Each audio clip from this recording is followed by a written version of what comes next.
Okay, so I don't think I'm ever gonna post this, but if I do, I do, but if not, most likely not. So I kind of wanted to record myself. I haven't done Dexter's training in a minute, so especially his high heart rate alert and like migraine alert, things like that.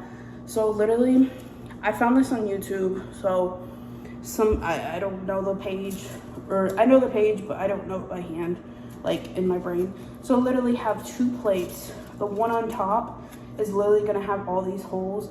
The other end is not gonna have holes. The end that has holes, you get your sample. This is high heart rate samples from my saliva and sweat. Literally what you do is the whole part on the plate. These are clean plates too, so we've used these plates probably like 2 other times. Literally put the scent that you want him to alert or your dog to alert to. Literally put it on the plate where the hole side is. So when you go and have your dog smell it, you just let him smell and reward, smell, reward. That's where we're at right now because we just started it. We're probably gonna be doing this for the rest of December, so another like 3 weeks, 2-3 weeks, because I want to make sure he's getting this down, like, because when we're out in public, and then eventually I'm going to once he kind of knows like scent and like let me explain it better. So once he knows what this scent means, he gets a positive thing. He loves treats. We literally have treats right here in the bag. Once he knows what that scent is, I'm going to start asking him for more, whatever my whatever I want him to alert. Literally a paw, a bark, a jump up, whatever it is, nose bump. For me, what I want him to do, I literally bought this thing. Of course it's orange because that's his color. So I know a lot of people started doing this with their dogs, and I watched another video on it. That's how I know how to train dogs, because I watch videos and I went to school for it. Okay, I watch other people do it and then I do it to my dog. So I'm gonna eventually associate this smell with this. I'm gonna call this a brindle. So this smell with this brindle, and eventually I'm gonna have him scent this, then get this. You know what I mean? So it's gonna be a while, but I did buy this, and I'm gonna put it on his collar. Not right now because we're still at this here. So I literally wanted to. Right now it's in the thing, but he already loves this thing. He wants to hold it. He wants to tug at it. So that's a good thing. I know a lot of people. I watched the video where the lady, she actually had to train her dog to actually bite on this and hold it. Dexter, I just showed it to him because I was excited because I ordered it.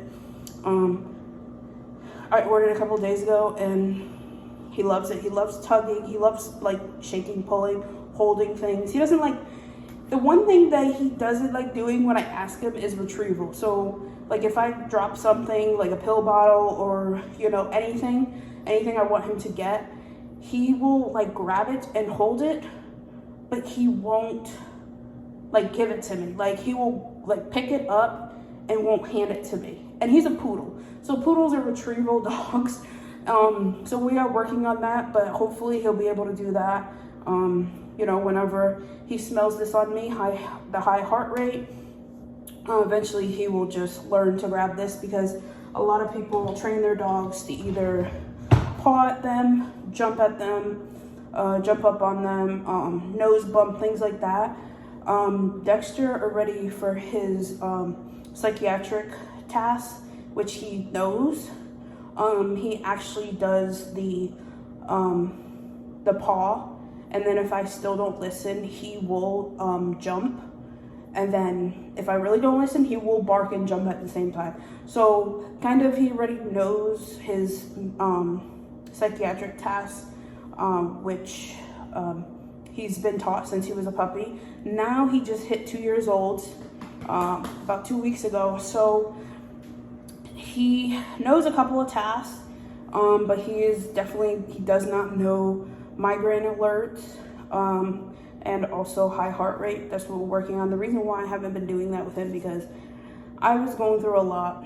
I was living in a different state and things like that. So, and I didn't have transportation to go out and train him. And if I did, I was very lazy with his training. My health got in the way a lot. So now that I'm back with my family, I moved to Florida with my family because of health reasons, to be closer to them just in case something happens, because you never know. But I decided to start doing it back up. I kind of lost it. We were working on that when he was about a year old, but then eventually, like, I just stopped doing it. We did it for almost 2 weeks, and he was getting the hang of it. He was getting my scent down, and eventually I just like said fuck it and didn't want to do it. That's why a lot of people that are owner training their dogs, especially service dogs, they kind of ask for a trainer, because training your own dog in general is hard, but training a dog to be a service dog for you especially is very hard, because you get unmotivated, you get very stressful, you get very stressed, and your health kind of gets in the way. So, and then other factors come into it, so I thought about, I wanted to own and train my own dog because I had experience training other people's dogs, and my old dog, my pit bull. But I kind of got lazy with him, and then I started having a lot of health problems, especially with my back. I have a really bad back and joints, so I was in a lot of pain with my fibromyalgia. So, doing stuff like that, even going from my bed to the bathroom and the bed to cooking, anything like that, I was in a lot of pain. And then I got really depressed because I couldn't do anything, and then I missed my family. So now that I live in Florida, it's a lot easier if something does happen. I have a hospital around here. My mom lives literally 10 minutes from me, things like that. So I wanted to start training this again. So yeah, I wanted to talk because I was in the mood to talk. So this is the way I did it. Literally all you have to do is, so for my heart rate, everybody's heart rate's different when they start passing out. My heart rate gets to about like normal, about 115 when I'm standing like this, which is a normal heart rate. I think between 95 and 115 is my normal heart rate, because I'm a little bit bigger, as you can tell. So, but once it gets over 125 and starts getting into the 30, 40, 50s, that's when I have a hard time breathing, and I start getting really dizzy, and I start getting really bad migraines, things like that. And then eventually my vision starts going, and then leads to me passing out.